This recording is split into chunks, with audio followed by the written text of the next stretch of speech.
Apa yang bisa dilakukan pemerintah Indonesia dalam forum G20 kali ini? Kita membahasnya bersama pengamat hubungan internasional Alexius Jemadu melalui sambungan telepon. Selamat malam Pak Alex. Selamat malam. Baik, Pak Alex, ini merupakan kali pertama Indonesia mendapat kepercayaan untuk menyelenggarakan G20. Sebenarnya dari kacamata Anda apa untungnya bagi Indonesia terkait dengan KTT G20 ini, Pak Alex? Ya, ini adalah satu kesempatan bagi Indonesia untuk menunjukkan kredibilitasnya di dalam kepemimpinan internasional. Karena Anda tahu G20 ini terdiri dari 20 perekonomian terbesar di dunia dan mereka tentu mempunyai dampak yang sangat besar kalau saja mereka bisa menghasilkan satu kesepakatan atau katakanlah terms of reference untuk keluar dari krisis saat ini, dan itu yang diharapkan akan dihasilkan pada hari Rabu dan hari Kamis nanti ketika para pemimpin negara ini bertemu di Nusa Dua Bali di sini. Oke, Pak Alex, pertemuan G20 ini kan digelar saat negara-negara di dunia menghadapi kesulitan ekonomi yang besar. KTT G20 diharapkan menghasilkan solusi konkret sebenarnya untuk dunia. Salah satu yang terpenting adalah dalam menghadapi krisis pangan dan juga energi. Nah, dialog seperti apa yang Anda harapkan dalam G20 ini sebagai solusi untuk menghadapi masalah krisis pangan dan energi? Apalagi kan kita tahu sebelumnya Perdana Menteri Inggris Rishi Sunak kabarnya punya misi untuk menyalahkan Rusia atas masalah ekonomi dunia. Pak Alex. Ya, sebetulnya hasrat untuk menjatuhkan kesalahan kepada Rusia itu sudah kita amati dan sejak lama ya, dan memang negara-negara G7 itu memang sangat ingin supaya ada satu statement bahwa Rusia memang telah melakukan satu pelanggaran hukum internasional dengan menginvasi suatu negara yang berdaulat, dan negara-negara G7 ingin supaya itu jangan menjadi presiden buruk ke depan. Ya, bahwa hal seperti itu ditoleransi dan itu akan menjadi satu pertanda yang bisa membahayakan keamanan internasional menurut piagam PBB. Tapi kan itu hanya pandangan dari G7, belum mewakili pandangan dari keseluruhan anggota G20 ini. Karena itu kita akan melihat pada hari Rabu ini nanti bagaimana mereka bisa menghasilkan titik temu sehingga kita mempunyai pedoman yang jelas dan definitif untuk dijadikan acuan ya kebijakan apa yang dilakukan sehingga bisa pulih dari krisis tersebut. Baik, kita kembali berbincang dengan Pak Alex. Pak Alex, bagaimana Anda melihat peran Indonesia sebenarnya setelah menerima estafet keketuaan ASEAN dari Kamboja dan akan menjadi ketua ASEAN pada tahun 2023, Pak Alex? Ya, ini akan menjadi satu tugas yang sangat penting bagi Indonesia, mengingat Indonesia juga adalah dikenal sebagai pemimpin tradisional, khususnya kerjasama regional ini. Karena itu kesempatan keketuaan ASEAN tahun 2023 ini akan menegaskan sentralitas ASEAN untuk menjaga stabilitas di kawasan Asia Tenggara menghadapi negara-negara besar di sekelilingnya yang mempunyai ambisi untuk selalu mencapai keunggulan secara militer. Itu bedanya kawasan Asia Tenggara dan Eropa ya. Di Asia Tenggara ini ada ASEAN yang bisa katakanlah menjangkau ke semua arah ke negara-negara besar itu, sehingga masih terbuka peluang untuk dialog dalam rangka menyelesaikan perbedaan-perbedaan pandangan atau bisa meredakan ketegangan yang terjadi antara negara-negara besar. Dan Anda lihat di Eropa tidak ada entitas regional yang bisa jadi penengah seperti itu. Nah, karena itu keketuaan Indonesia di ASEAN tahun 2023 itu berpotensi memberikan kontribusi untuk mengawasi stabilitas regional yang sangat dibutuhkan di dalam proses kita pulih dari berbagai krisis ini, begitu. Dan Presiden Jokowi berharap pada 2045 ASEAN harus lebih adaptif responsif, dan juga berdaya saing. Menuju target itu apa saja yang dibutuhkan dan apa saja yang perlu diperjuangkan, Pak Alex? Ya, Anda lihat bahwa kebijakan negara-negara ASEAN itu pada tataran praktisnya akhirnya bergantung kepada kebijakan negara itu masing-masing. Sedangkan ASEAN itu hanya menyediakan suatu kerangka regional di mana mereka bisa bekerja sama, tapi sebagian besar itu ditentukan oleh bagaimana setiap negara itu menjalankan kebijakannya masing-masing, misalnya membangun daya saing, membangun transisi ke energi hijau, dan juga meningkatkan ekonomi digital yang saat ini juga menjadi tema di G20 ini. Jadi itu menjadi pertanda bahwa Indonesia harus betul-betul menunjukkan kepemimpinannya dan seperti yang sudah dilakukan selama ini, kita memberikan contoh di dalam berbagai hal, misalnya pemulihan dari krisis, mempertahankan pertumbuhan ekonomi, dan juga mulai menjalankan kebijakan-kebijakan mendukung energi hijau, digital ekonomi, dan semua itu akan menentukan seperti apa Indonesia dan kawasan ini pada tahun 2045 nanti. Oke. Baik, Pak Alex, kita kembali berbincang terkait dengan pidato singkat Presiden Jokowi yang mengatakan bahwa keketuaan Indonesia di ASEAN pada tahun depan ini akan menjadikan pusat epicentrum of growth, begitu. Bagaimana tanggapan Anda terkait dengan pernyataan dari Presiden tadi, Pak Alex? Ya, saya kira apa yang dia katakan oleh Pak Presiden Joko Widodo itu mempunyai dasar yang kuat ya. Kalau Anda melihat bagaimana Indonesia muncul sebagai salah satu negara dengan pertumbuhan ekonomi yang relatif tinggi di tengah kesulitan global saat ini. Juga ada negara ASEAN lain yang juga mempunyai prestasi itu seperti Vietnam.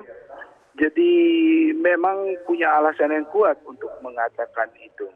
Tetapi tentu saja apa yang terjadi di Asia Tenggara ini tidak hanya ditentukan oleh ASEAN, tapi juga oleh kesediaan negara-negara besar itu untuk mengendalikan dirinya. Karena kalau mereka kembali kepada ambisinya masing-masing, maka itu juga akan mempengaruhi stabilitas itu dan akan mempengaruhi kemampuan ASEAN untuk menjadikan dirinya sebagai epicentrum of growth seperti yang dikatakan oleh Pak Jokowi.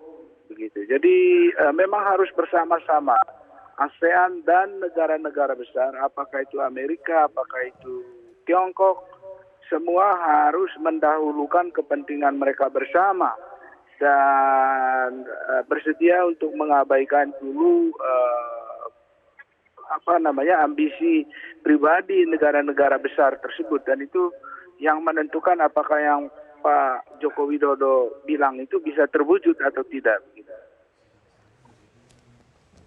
Oke, baik. Pak Alex, tadi juga Presiden Jokowi sempat menyinggung soal kehadiran Presiden Amerika Serikat Joe Biden yang sudah mengonfirmasi akan hadir di KTT G20 ini. Nah, kalau kita bicara Presiden Amerika Serikat Joe Biden ini kan tentunya tidak lepas dari hubungannya dengan Presiden Tiongkok Xi Jinping yang terbilang panas begitu ya, Pak Alex, dalam 10 tahun terakhir ini mungkin adalah hubungan terburuk AS dan juga Tiongkok. Sebenarnya apa yang menjadi pemicu terbesar keretakan hubungan AS dan Tiongkok saat ini, Pak Alex? Ya, Anda tahu bahwa setiap kemunculan suatu negara besar yang menandingi negara besar yang lain yang mendominasi di dalam status quo, itu pasti akan menimbulkan friksi di dalam tatanan internasional. Nah, karena itu kedua negara ini memang harus bekerja sama, karena kerjasama keduanya menentukan banyak hal yang lain yang ada di politik global ini maupun di tingkat regional. Fakta bahwa keduanya ingin datang ke G20 artinya di samping persaingan mereka dan friksi yang terjadi selama ini, ada juga keinginan untuk duduk bersama, dan itu merupakan suatu hal yang patut kita syukuri bahwa keduanya datang ke Bali di sini untuk menghadiri KTT G20 itu satu pertanda bahwa forum ini masih kredibel, masih bisa diandalkan meskipun kita tahu bahwa kecil sekali kemungkinan akan keluar komunike dari hasil KTT G20 ini. Tetapi kepercayaan bahwa forum ini masih bisa dipakai, masih digunakan sebagai forum yang mengumpulkan ekonomi-ekonomi terbesar di dunia ini menjadi pertanda bahwa kita masih ada harapan ke depan nanti ketika presidensi itu diserahkan kepada negara berikutnya, kepada India. Nah, diharapkan pada saat itu kondisi sudah lebih memungkinkan untuk negara-negara ini bisa mempunyai suatu kesepakatan sebagai acuan bagaimana menyikapi krisis ini. Karena kalau mereka mengeluarkan satu keputusan bersama itu manfaatnya jauh lebih besar daripada tidak ada kesepakatan, karena kalau tidak ada kesepakatan mereka akan kembali kepada pertimbangan kepentingan nasional masing-masing dan itu tidak menguntungkan dunia secara keseluruhan karena mereka memperhatikan kepentingannya masing-masing begitu. Artinya komunikasi ini akan terjalin dengan sangat intens ya nanti di KTT G20 atau seperti apa pandangan Anda, Pak Alex? Ya, komunikasi itu akan terjadi dan kita berharap bahwa di samping mereka bertahan pada standpoint masing-masing pada persoalan geopolitik, tentu tidak akan selesai di Bali ini. Tetapi di samping itu kita juga berharap bahwa mereka juga memikirkan kepentingan yang lebih besar, yaitu kepentingan dunia karena negara-negara besar ini diharapkan bertindak secara lebih bertanggung jawab ya. Karena tatanan internasional itu bergantung kepada natur dari interaksi negara-negara besar itu. Kalau mereka friksi itu menjadi berita buruk untuk kita semua. Nah, karena itu forum di Bali ini bisa menjadi suatu awal untuk mereka bisa bekerja sama meskipun terdapat perbedaan-perbedaan pandangan, standpoint mereka dalam persoalan geopolitik maupun interaksi dagang antara keduanya saat ini. Tapi Presiden Tiongkok Xi Jinping sebelumnya ini kan pernah mengatakan bahwa Tiongkok dan Amerika Serikat sebenarnya harus lebih mengakrabkan diri di tengah situasi dunia yang dilanda ketidakpastian. Dialog seperti apa yang Anda harapkan dari dua pemimpin negara ini ya, khususnya soal perdagangan, lalu juga soal HAM di wilayah Xinjiang dan juga soal Pulau Taiwan. Apakah G20 bisa menjembatani ini? Seperti apa pandangan Anda, Pak Alex? Ya, saya pikir mereka meskipun punya pandangan masing-masing tentang masalah geopolitik, perbedaan sistem nilai dan seterusnya, tetapi ada hal-hal yang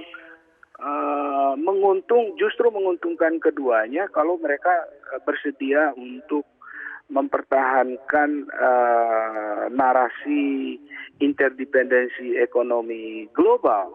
Nah, itu yang kita harapkan dari Xi Jinping maupun Joe Biden, supaya narasi interdependensi ekonomi itu yang dikedepankan, ya, tanpa memaksa mereka untuk menyamakan persepsi mengenai berbagai hal yang menimbulkan konflik tadi. Karena itu nyaris mustahil untuk mencari titik temu ya untuk soal Taiwan, soal demokrasi, soal pelanggaran HAM. Itu agak sulit mempertemukannya. Tetapi mereka bisa diyakinkan bahwa kalau dua ekonomi terbesar di dunia ini bekerja sama, maka itu tidak hanya menguntungkan Amerika Serikat dan Tiongkok, tapi juga menguntungkan negara-negara lain termasuk Indonesia. Dan kalau negara lain diuntungkan oleh itu, maka permintaan terhadap barang-barang Amerika dan China juga akan meningkat. Jadi ada keuntungan yang lebih besar kalau mereka mengedepankan bahwa keduanya saling bergantung satu dengan yang lain secara ekonomi. Begitu. Oke, karena ada juga yang mengatakan bahwa Presiden Biden akan mendorong Tiongkok untuk menggunakan pengaruhnya dalam mengendalikan Korea Utara setelah rentetan uji coba rudal yang memecahkan rekor. sebelumnya. Nanti kita bahas lebih lanjut soal itu. Pak Alex, kita jeda dulu. Breaking News Metro Ya. TV akan kembali sesaat lagi. Kita kembali berbincang dengan Pak Alexius. Pak Alexius, kita kembali membahas terkait dengan hubungan antara Amerika Serikat dan juga Tiongkok, di mana sebelumnya Presiden Joe Biden sempat mengatakan ini akan mencari garis merah soal hubungan AS dan juga Tiongkok. Tapi kan pasti tidak akan semudah itu nanti. Nah, walaupun kata Biden ini hanya soal kesalahpahaman, di sisi lain juga Kementerian Pertahanan Tiongkok sudah menegaskan bahwa tidak ada ruang untuk kompromi, apalagi soal Taiwan. Artinya apakah bisa dikatakan bahwa Amerika Serikat bertepuk sebelah tangan soal Taiwan ini, Pak Alex? Ya, saya pikir itu kan pernyataan mereka untuk meyakinkan dunia bahwa mereka tidak mundur dari klaim yang sebelumnya dilakukan. Misalnya dari pihak Tiongkok tidak pernah memberikan kesan bahwa dia akan melonggarkan sikapnya tentang Taiwan. Taiwan adalah bagian dari mainland China. Sudah dari dulu standpoint-nya sudah begitu. Tetapi kita melihat bahwa ruang-ruang untuk mencari titik temu bagaimana supaya tidak terjadi eskalasi konflik yang menimbulkan instabilitas di kawasan ini, itu yang harus diperjuangkan oleh keduanya, dan tampaknya keinginan untuk itu masih ada, ya, terlepas dari standpoint masing-masing tadi yang tidak mau kompromi soal itu betul, tetapi